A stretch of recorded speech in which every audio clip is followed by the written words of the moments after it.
All right, team, so this is the finished product, and I am pretty stoked about it. I think it came out so well.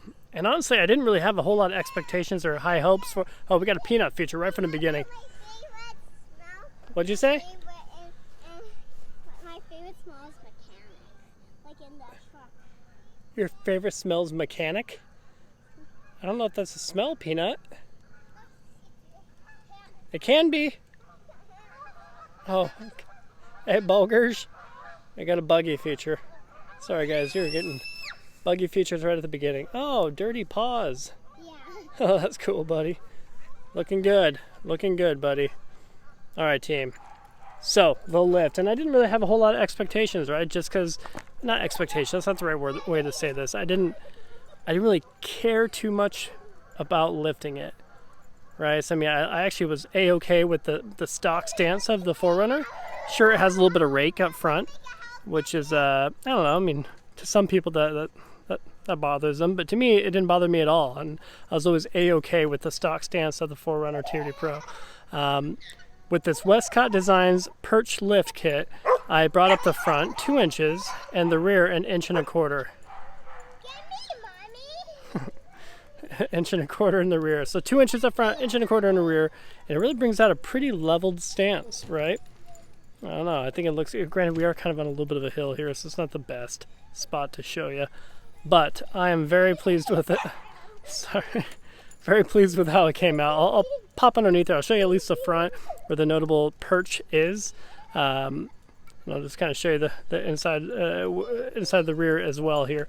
Definitely impressed. Super stoked about it. Tell me what you guys think. And these are, of course, those KO2s that we put on. So these are the two 85/70 17s with the stock TRD Pro wheels, of course.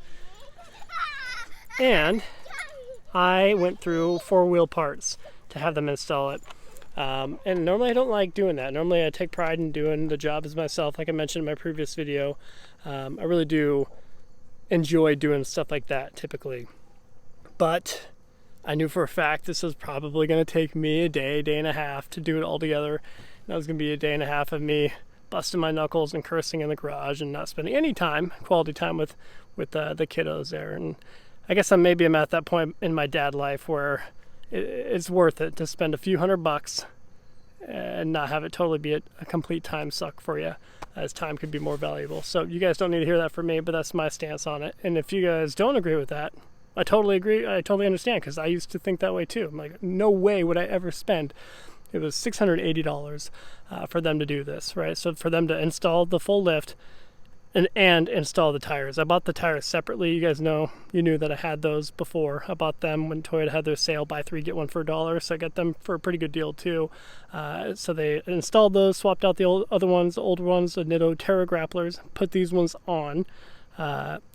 Aligned it, of course, and balanced the wheels, the tires with these, the wheels with the tires on them, right? So all in all, I'm pretty happy with it. I mean, that's just $700-ish that I am a-okay spending.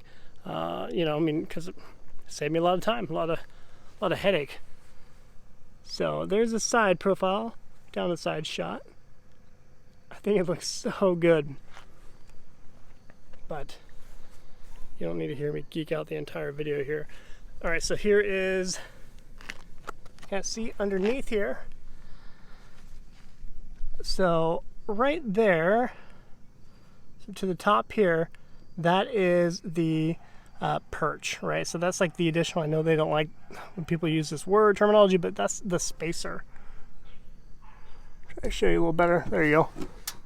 So that little gooseneck collar there, the black collar down below, is thicker than the stock one, of course, right?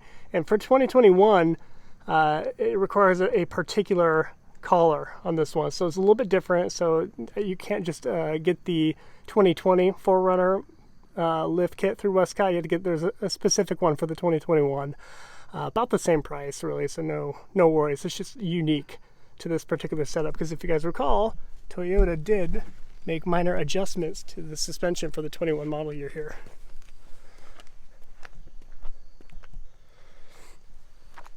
So again, I was pretty indifferent on doing the white lettering out. You guys know I I mean, I have a little bit of a bias. I love that look, especially on like the FJ Cruiser. It's just, I don't know, I love it. I think it's definitely a matter of taste, though. You either love it or you hate it, is what I've learned.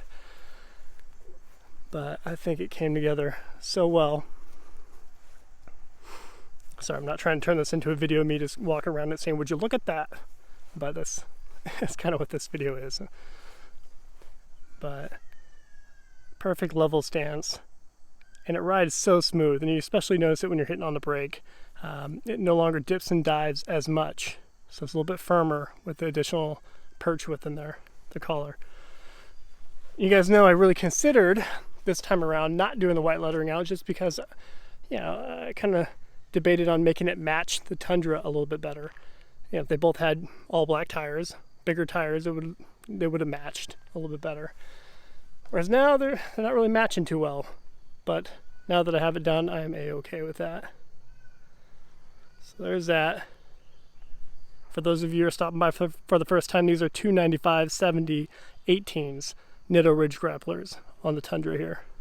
Stock TRD Pro suspension on here, Fox TRD tuned suspension on it. Alright team, well, I think I've meowed on plenty in this video per usual, but wanted to share with you. Let me know what your thoughts are. I'm pretty stoked about it. It drives great, feels awesome. Most importantly, it looks phenomenal. So let me know what your thoughts are. Let me know if you've done something similar or what lift kit you went with. Appreciate you watching as always. Until next time.